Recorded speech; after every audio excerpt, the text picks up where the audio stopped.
Колешката Суза Апостолова го заокружува овој блок токму на тема земјоделие. Сузата, слушаме како овие температурни разлики влијаат на земјоделието. Да, Јована, ти благодарам за најавата. Морам да потврдам дека вегетацијата и земјоделските култури од година во година се повеќе се на удар на климатските промени. Оваа година, токму на почетокот на октомври, имавме ниски температури и што би се рекло имаме вистинска зима во есен со врнежи од снег на повисоките места. Како овие ниски температури влијаат врз вегетацијата и културите, разговарам со Маја Сталетовиќ, агрометеоролог од Управата за хидрометеоролошки работи. Добро утро. Добро утро. Благодарам на поканата. И да дадеме краток вовед и накратко да одговориме како ниските температури влијаат врз вегетацијава еве на почетокот на октомври. Токму така, вака изминативе денови имавме продор на постудена воздушна маса која што доаѓа од север и појава на врнежи од дожд и снег, кои што предизвика пад на температурите и беа забележани ниски температури, значи на повисоките места од региони кои што можам да ги издвојам, значи во нашата држава тоа е Лазарополе, каде што ниските температури беа до минус 3,8, Маврово минус 2,5, Охрид 0,2 и Титово 0,4 степени Целзиусови.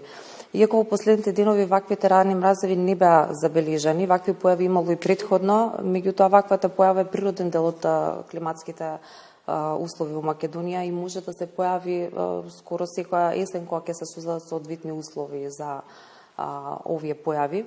Вегетацијата и земјоделските култури во нашата држава се повеќе изложени од климатските промени, ниските температури и појавата на ран мраз во октомври, значи значително влијаат врз земјоделските култури кои што се уште во активна вегетација, односно влијаат на зеленчугот и овошјето кое што се уште не е прибрано, како што е, например, кај топлолюбивите култури, едногодишните, како што е доматот, пиперката, компирот и некои видови на сорти од овошните насади. Споменавте наместа и температури под нулата, токму во период кога се собираат плодовите од есенските култури, треба да се биде внимателен.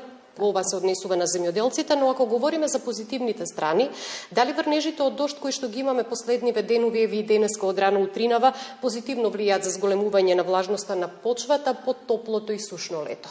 Така, врнежите кои што се јавија по долгиот и сушен летен период, значи имаат значително позитивно влијание врз почвата и земјоделските култури.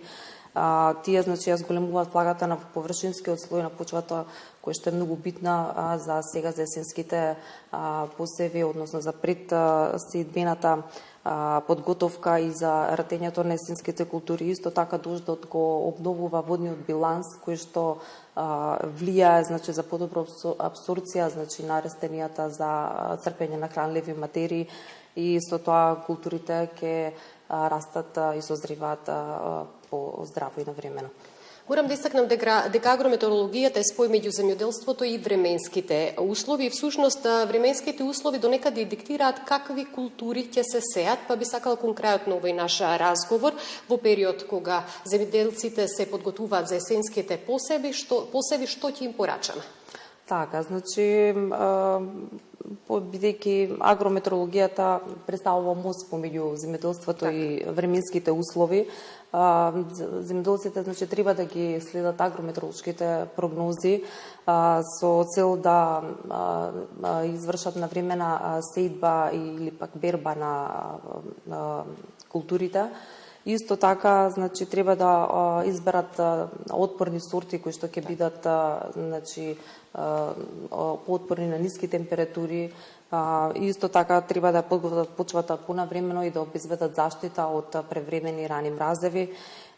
Исто така навременото наводнување или правилната сеидба, значи, може да го зголеми приносот и квалитетот за дадената сезона. Што би се рекло накратко според временските услови, но и климатските промени кои што ни ги наметнуваат можностите за прилагодување, треба да се прилагодуваат и земјоделците. Ви благодарам многу за гостувањето. Благодарам и на вам.